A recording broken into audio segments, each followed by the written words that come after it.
Bonjour à toutes et à tous et bienvenue sur ce nouvel épisode de Piste. Aujourd'hui, nous allons parler de Marcom, contraction de marketing et communication. Deux fonctions souvent confondues et souvent prises en charge par une seule et même personne.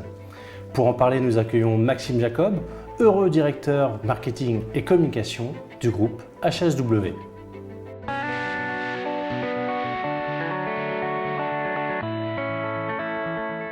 Bonjour Maxime. Bonjour Fabrice. Tu vas bien? Très bien, et toi? Très bien, je te remercie. Merci de nous avoir rejoints pour ce nouveau numéro de Piste. Tu es aujourd'hui le directeur marketing et communication du groupe HSW. Est-ce que pour commencer en quelques mots, tu peux nous parler de ton parcours? Alors j'ai un parcours assez varié puisqu'avant d'être directeur marketing et communication du groupe HSW, j'ai eu différentes opportunités de travailler dans le marketing, dans la communication interne, externe, de me lancer aussi en auto-entrepreneuriat. En quelques expériences clés, j'ai pu travailler sur la communication interne à dimension internationale pour Orange Business Service. J'ai pu accompagner le groupe BPCE Natixis sur tout ce qui était problématique de marketing produit pour les Jeux Olympiques de Paris 2024. D'accord. Et après des accompagnements sur du business développement de PME par exemple. Donc c'est assez tech tout ça quand même? Plutôt tech, toujours orienté généralement dans le B2B et voilà, mon sujet favori c'est quand il y a des spécificités techniques dans tout ce qui va être solution vendue. Ok, super. Et alors concernant le groupe HSW, est-ce que tu peux nous parler un petit peu de la particularité de ton poste actuel? Alors j'ai rejoint Horizontal Software à l'époque, il y a un peu plus de 2 ans aujourd'hui, qui est devenu assez récemment le groupe HSW puisqu'on est une société éditrice de logiciels dans la sphère RH, avec pour mission finalement d'accompagner les experts RH dans la transformation de leur métier. Et finalement dans ce cadre-là, on a développé une expertise plutôt de niche, ce qui nous a amené à nous repositionner l'entreprise Horizontal Software avec un groupe, HSW, et 3 marques expertes, Sowisoft sur l'univers de la formation professionnelle, Koya sur l'univers de la gestion des temps et activités, et Equa pour tout ce qui va être problématique de recrutement. Ok, donc on parle souvent des 4P, mais toi tu parles même des 7P, tu nous en dis un mot? Alors pour moi les 7P finalement c'est un peu la continuité des problématiques de marketing et de communication. On a toujours un peu dans l'histoire eu cette différence entre profil marketing, profil communicant. Aujourd'hui on est obligé, je trouve pour nos clients, d'apporter des preuves supplémentaires, les 3P qu'on va ajouter aux 4P traditionnels, les preuves physiques, le people et tout ce qui va être process évidemment pour finalement faire le lien entre les problématiques marketing marché et les problématiques de communication. Transmission plutôt de l'information. Ok, et dans tout ça, sur quoi est-ce que tu passes le plus de temps en fait? Aujourd'hui, en tant que directeur marketing et communication, finalement le temps, il est à la fois sur la partie plutôt prospective, pour avoir été à la place des équipes qui sont plutôt chargées marketing, communication. On a toujours un petit peu le nez dans les missions du quotidien, difficile de prendre du recul, de s'intéresser aux nouveaux leviers, nouvelles mécaniques qu'on pourrait mettre en place. Là, c'est mon rôle justement de leur donner un petit peu de recul, peut-être un point de vue un petit peu différenciant. Après, évidemment, il y a tout un temps qui est accordé à tout ce qui va être analyse, KPI, ROI, relations vis-à-vis de nos investisseurs et de la direction générale. Ok. Je reviens sur le groupe HSW, donc Horizontal Software. Quels sont tes enjeux aujourd'hui en Marcom avec ce groupe? Alors aujourd'hui, un Marcom, on en a eu énormément sur la partie marketing. On a repositionné une entreprise plutôt historique SIRH sur vraiment 4 verticaux clés vis-à-vis de leurs expertises.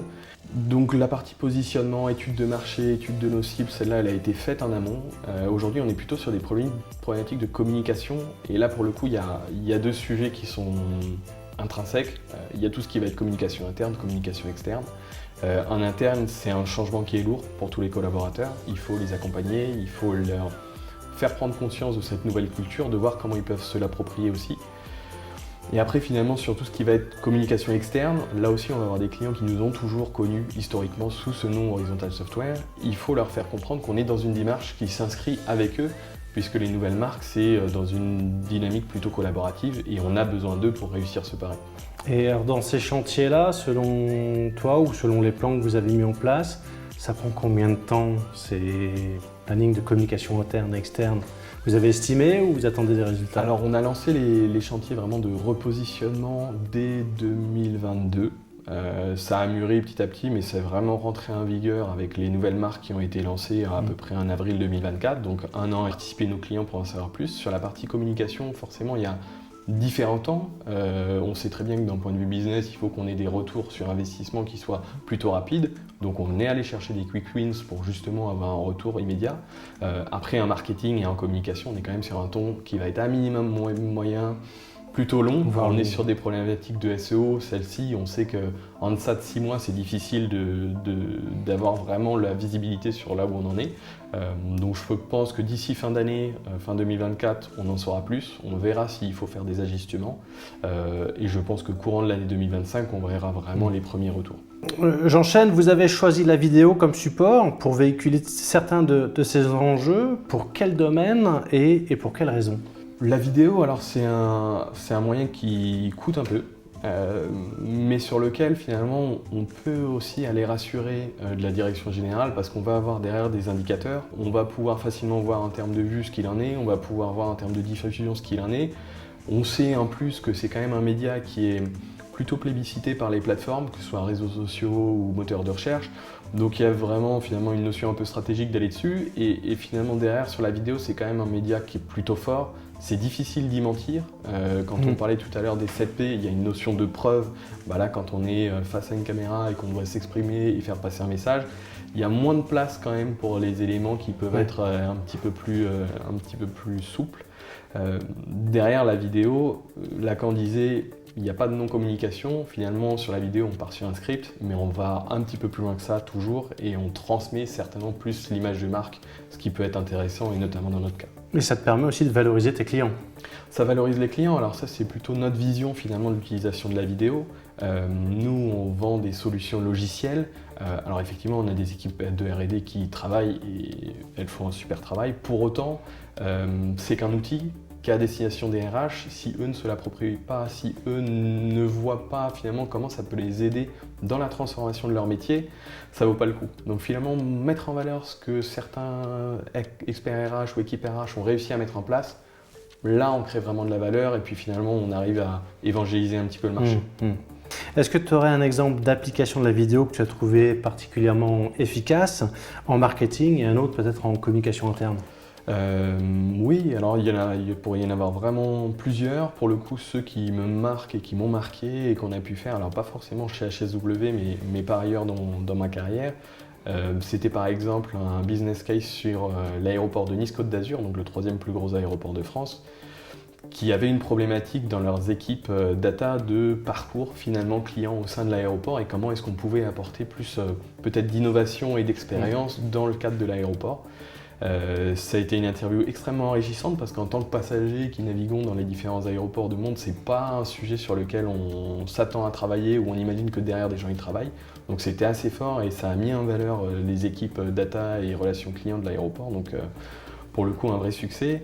En communication interne, j'ai eu la chance, dans mon expérience chez Orange Business Service, d'animer le programme d'Oscar. Donc c'est un programme de reconnaissance à l'échelle internationale. Internationale à l'échelle d'une entité qui s'appelle Customer Service et Opération, donc qui est relativement grande puisque c'est 8 000, 9 000 personnes réparties dans le monde entier. Et il y avait ce programme de reconnaissance qui était finalement filmé en direct et diffusé dans tous les pays du monde. Et ça permettait, là pour le coup, la vidéo, vraiment d'avoir un échange avec toutes les équipes et d'avoir finalement leur réaction. Donc quand on parle de reconnaissance, c'est quand même un plus. Super. Merci Maxime pour tous ces insights et je te propose maintenant de passer à la partie conseils pratiques. Avec plaisir.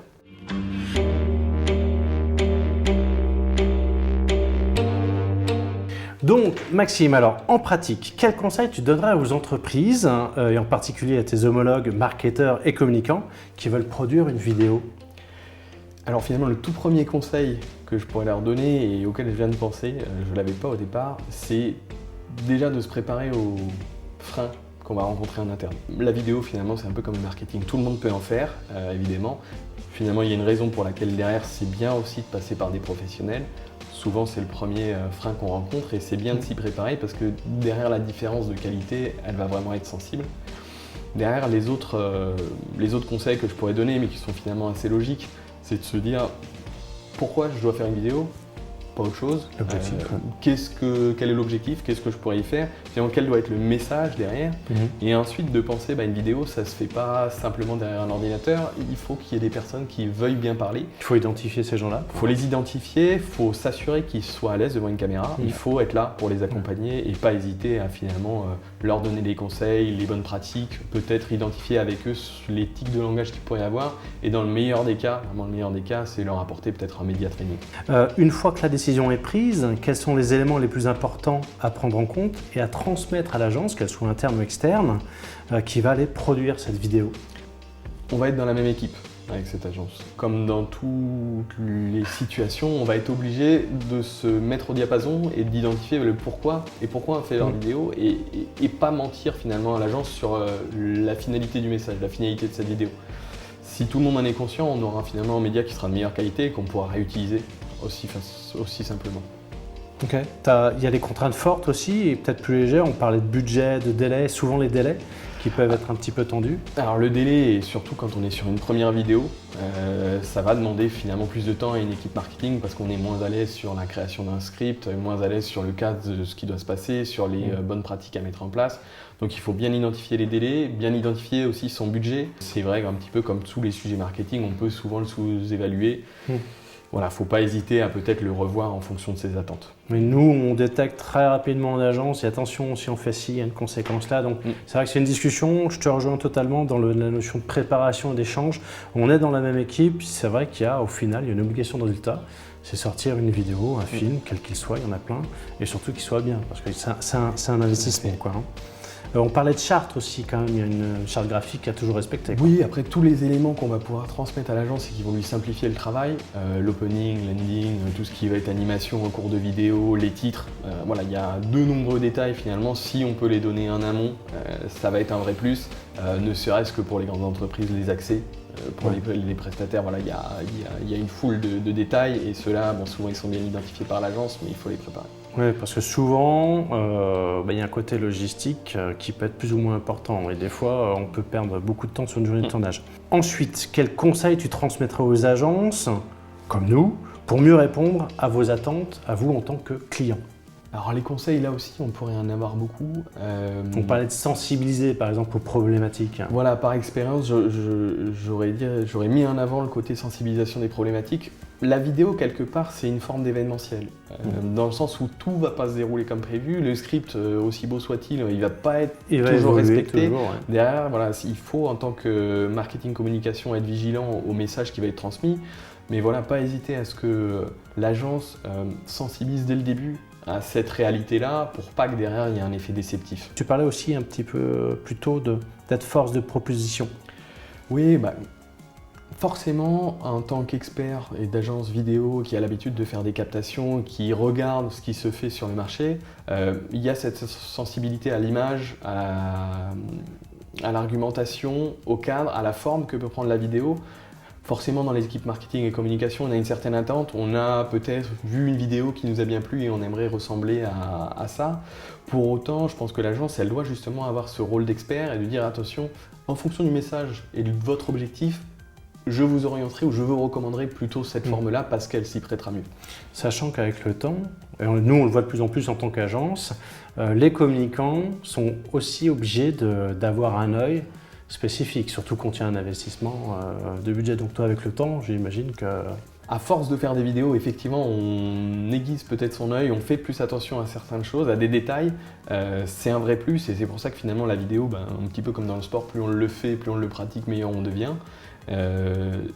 Là, pour le coup, sur la vidéo, il faut avoir conscience que c'est un investissement et si possible l'envisager aussi sur un côté plutôt protéiforme. On va avoir une vidéo qui va être utilisable sous sa forme initiale. Si on peut peut-être la découper, la séquencer et la réutiliser sur différentes plateformes, là effectivement on va encore plus créer de la valeur. Ça, de plus en plus, je te le confirme. Merci beaucoup Maxime pour cet échange, en tous les cas très enrichissant. Et merci à vous tous de nous avoir suivis. J'espère que les pistes que nous avons pu évoquer avec Maxime vous aideront dans vos projets en cours ou à venir. Et bien sûr, n'hésitez pas à commenter et à partager. Et je vous dis à très bientôt.